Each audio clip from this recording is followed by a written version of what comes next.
হয়েছে হয়েছে। এবার দেন। আমি মোহাম্মদ তাইজুল ইসলাম, সহকারী শিক্ষক, ফুলবাড়ি সিদ্দিন আউলিয়া মাধ্যমিক বিদ্যালয়, সদর যশোর। প্রিয় শিক্ষার্থীরা, আমি আজ তোমাদের নবম শ্রেণীর হিসাব বিজ্ঞানের অষ্টম অধ্যায়ের নবদান বই নিয়ে আলোচনা করব। প্রিয় শিক্ষার্থীরা, আজকে আসার পথে তোমরা কে কি কিনেছো? ভেরি গুড, তুমি একটা কলম কিনেছো, দোকানদারকে টাকা দিছো, ঠিক না? তো টাকাটা দিলে তুমি কি এটা বাকিতে ক্রয় করলে না নগদে ক্রয় করলে? থ্যাংক ইউ, তুমি নগদে ক্রয় করেছো। তাহলে আজকের পাঠ শুনলাম আমাদের নবদান বই।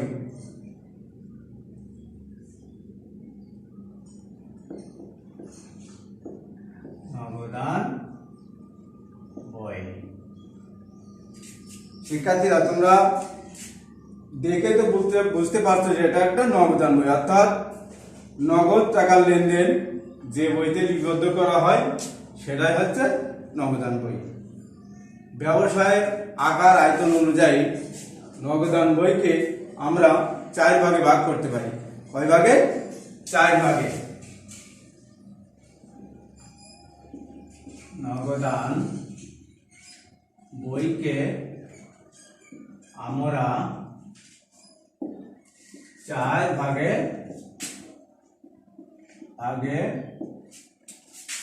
ভাগ করতে পারি।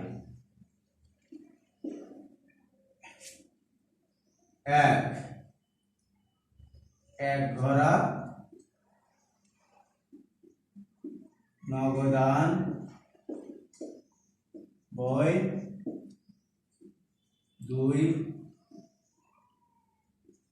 2 ঘরা নবদান বই,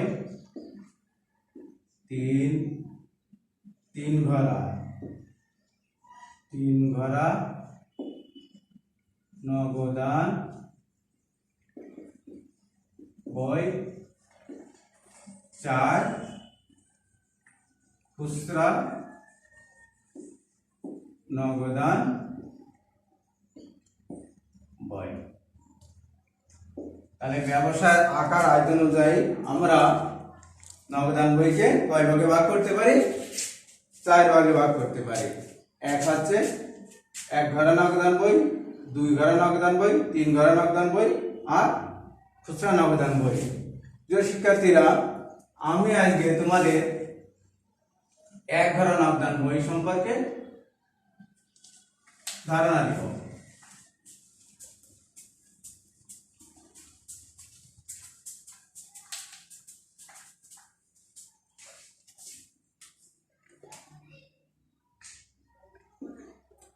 এক ঘরা নবদান বই।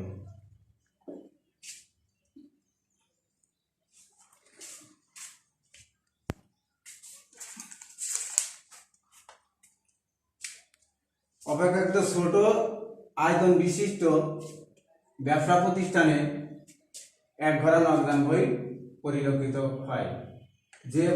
যে ব্যবসা প্রতিষ্ঠানে ব্যাংকের সাথে কোনো লেনদেন না করে শুধু নগদে লেনদেন করে, এই জাতীয় নবদান বইকে 1 ঘরা নবদান বই বলে।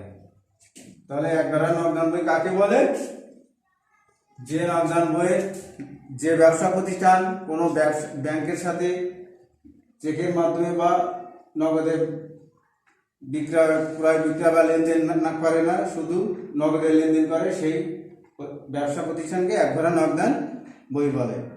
সাধারণত ছোট খাটো স্বল্প আয়তন বিশিষ্ট ব্যবসা প্রতিষ্ঠানে 1 ঘরা নবদান বই পরিলক্ষিত হয়। যে শিক্ষার্থীরা, আমি তোমাদের একটা 1 ঘরা নবদান বই সব অঙ্কন করে দেখাবো।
তারিখ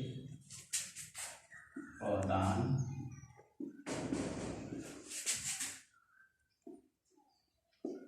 ভাষা নম্বর খতিয়ান পৃষ্ঠা টাকার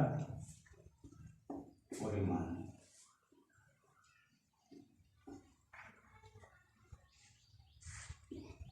ক্রেডিট ডেবিট এক ঘরা নগদান বইয়ের শখ। শিক্ষার্থীরা, আমি একটা শখ তৈরি করলাম। এটা হচ্ছে এক ঘরা নগদান বইয়ের শখ। দেখো, প্রথমে আছে তারিখ, পরে প্রাপ্তি, তারপরে শখের ঘরে আছে ভাষার নম্বর, তারপরে খতিয়ান পৃষ্ঠা, টাকার পরিমাণ।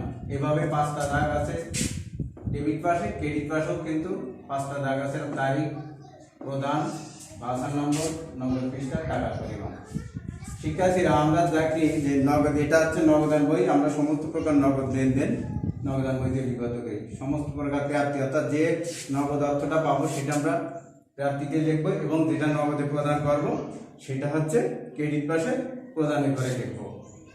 এইভাবে আমরা নগদ দান বইয়ের শখ তৈরি করতে পারি। শিক্ষার্থীরা, তোমরা এর আগে দেখেছো যে আমরা খতিয়ান হিসাব প্রস্তুত করার সময় দেখেছো যে খতিয়ান বইয়ের যে সময় আমরা টি শখ তৈরি করেছিলাম, তখন এরকমই একটা শখ ছিল। তাই এই নগদান, এক ঘরা নগদান বইটা অনেক সময় টি শখের অনুরূপ বলা যেতে পারে। তো আমরা শখ অনুযায়ী এখন একটা এক ঘরা নগদান বই প্রস্তুত করতে পারি।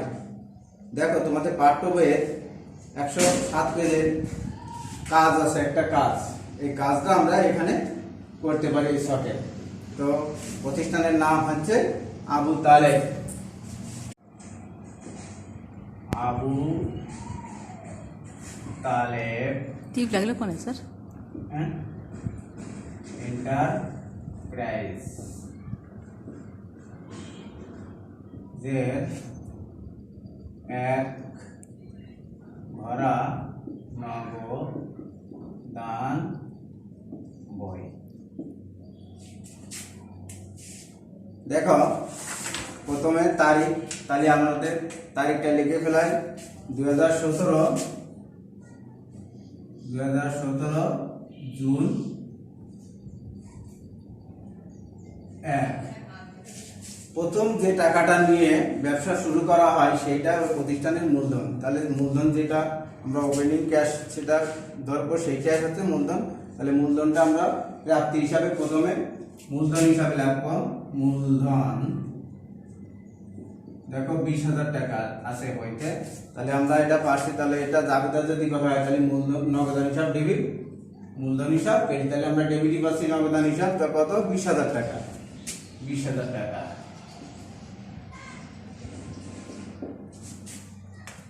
জুনের 3 তারিখ আছে বাকিতে পণ্য বিক্রয়। এখানে একটা কথা, যে এখানে নাম দেখে বোঝা যাচ্ছে যে নগদান বই। এখানে বাকিতে কোনো পণ্য ক্রয় বিক্রয় লেনদেন নগদান বইতে অন্তর্ভুক্ত হবে না। অর্থাৎ 3 তারিখের লেনদেনটি আমাদের নগদান বইতে অন্তর্ভুক্ত হবে না। 4 তারিখ আছে আজাদের নিকট নগদে পণ্য বিক্রয়। নগদে পণ্য বিক্রয় যেহেতু হচ্ছে, তাহলে এর যা আমরা দেখি নগদান হিসাব ডেবিট, বিক্রয় হিসাব ক্রেডিট। তাহলে এটা আমাদের নগদে ডেবিট দিকে পাচ্ছে। তাহলে 4 তারিখে তাহলে কি হিসাবে পাচ্ছি আমরা? বিক্রয় হিসাবে। নগদ হিসাব ডেবিট, বিক্রয় হিসাব ক্রেডিট। কত টাকা? 4,000 টাকা। তারপরে 7 তারিখ আছে নগদে কুরাই। কুরাই যদি করা হয় তাহলে আমরা জাবেদায় যদি যাই, তাহলে প্রাপ্তি প্রদান হিসাব জায়গায় কুরাই হিসাব, তাহলে কুরাই হিসাব ডেবিট, নগদ হিসাব ক্রেডিট। এই টাকাটা, নগদ টাকাটা চলে যাচ্ছে। তাহলে ক্রেডিট পাশে বসবে 2017 জুন 7। তাহলে কুরাই হিসাব, কুরাই হিসাব কয় টাকা? 4,000 টাকা। 4,000 টাকা, 6,000 টাকা। বিক্রয় বিক্রয় ৬,০০০ টাকা, তো ৪,০০০ টাকা নাই, ৬,০০০ টাকা, ৪,০০০ টাকা।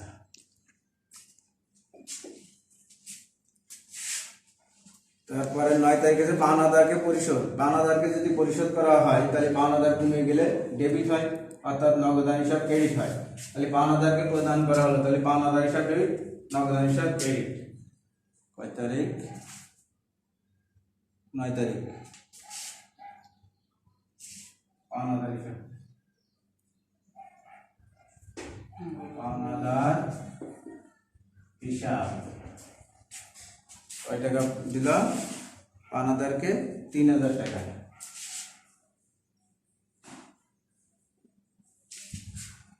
তারপরে আছে ১১ তারিখ বিজ্ঞাপন ব্যয় হলো, বিজ্ঞাপন ব্যয় হচ্ছে, তাহলে বিজ্ঞাপন হিসাব চাবেদার যদি আসি তাহলে আমরা দেখি বিজ্ঞাপন হিসাব ডেবিট, নগদান হিসাব ক্রেডিট। তাহলে ক্রেডিট দিকে যাবে বিজ্ঞাপন হিসাব, প্রদান করা হচ্ছে নগদ টাকা, বিজ্ঞাপন হিসাব কয় টাকা? ২,০০০ টাকা।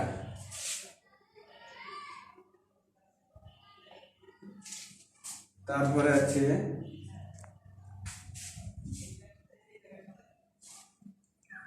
১৬ তারিখ মণিহারি দ্রব্য ক্রয়, মণিহারি ক্রয় করলে জাবেদার মণিহারি হিসাব ডেবিট, নগদান হিসাব ক্রেডিট, তাহলে টাকাটা চলে যাচ্ছে ১৬ তারিখ। মণিহারি হিসাব, মণিহারি হিসাব কয় টাকা? ৫০০ টাকা।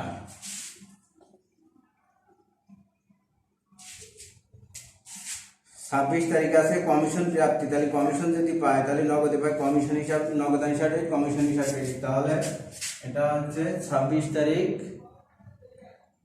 কমিশন হিসাব, কমিশন হিসাব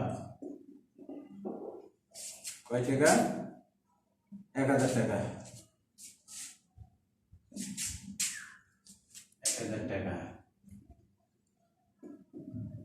তারপরে আছে ২৮ তারিখ বিক্রয়, তাহলে বিক্রয় যদি করে তাহলে নগদে আসে, তাহলে নগদান হিসাবে বিক্রয় হিসাব ক্রেডিট। ২৮ তারিখ, ২৮ তারিখ বিক্রয় হিসাব, বিক্রয় হিসাব কত? ৭,০০০ টাকা। প্রিয় শিক্ষার্থীরা, একটা বিষয় খেয়াল রাখো যে আমরা নগদান হিসাব যে সময় তৈরি করবো তখন সবসময় আমাদের ডেবিট অর্থাৎ প্রাপ্তির পাশে টাকাটা সবসময় বেশি হবে। কারণ কি? যে প্রাপ্তি থেকে প্রদান বেশি হতে পারে না, অর্থাৎ খরচ বেশি হতে পারে না, তাহলে আমরা ডেবিট পাশে টাকাটাকে যোগ করি। ৭ আর ১ ৮, ৮ আর ৬ ১৪, ১৪ ৪ হাতে ১ ১ আর ২ আর ১ ৩, ৩৪,০০০ টাকা পেলাম আমরা। আমাদের প্রাপ্তি হলো কত? ৩৪,০০০ টাকা। এবার এই টাকাটা আমরা ক্রেডিট পাশে নিয়ে গেলাম, এই ৩৪,০০০ টাকা।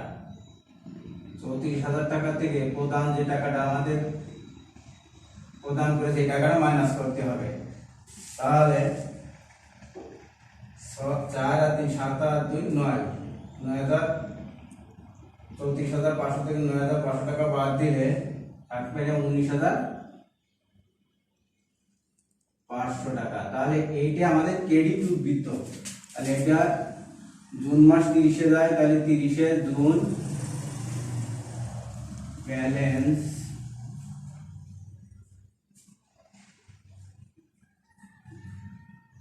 বিডি।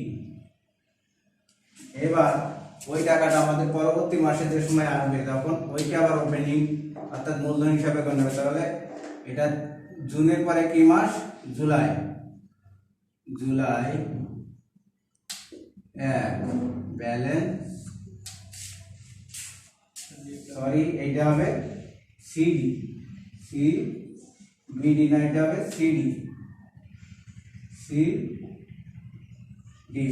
পরবর্তী মাসে যে সময় আসবে তখন এটা হবে ব্যালেন্স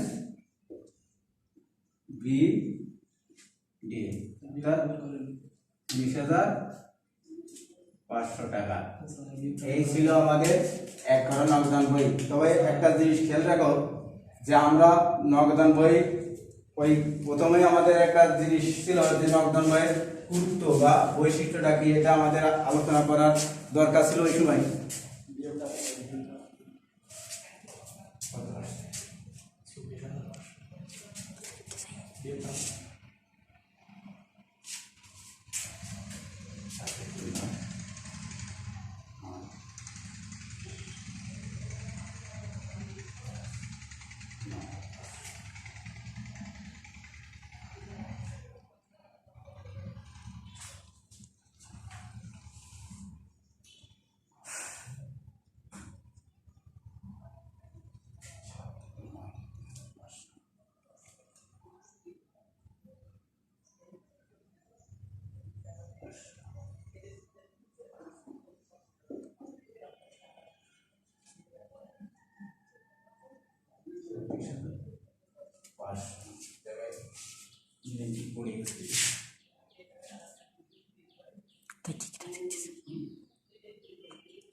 শিক্ষার্থীরা বিয়োগে ভুল হয়েছে, এটা হবে 24,500।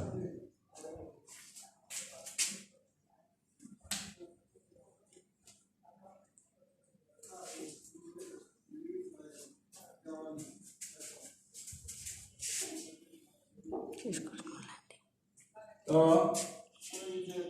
দেখা যায় আমরা এর একটা নির্দিষ্ট পরিমাণ উদ্বৃত্ত পাই, আর এই উদ্বৃত্ত পাওয়ার দরুন আমাদের প্রতিষ্ঠানে আগামী দিনে পরিকল্পনা বাস্তবায়ন করা সম্ভব হয়। কারণ এটা হিসাব নগদান বইয়ের একটা গুরুত্ব, কারণ নগদ প্রদান হাতের নগদের পরিমাণ জানা যায় এবং সেই অনুযায়ী আগামী পরিকল্পনা গ্রহণ করা যায়। তাছাড়া প্রতিষ্ঠানে জাল জালিয়াতি, চুরি এগুলো প্রতিরোধ করা যায় নগদান বই।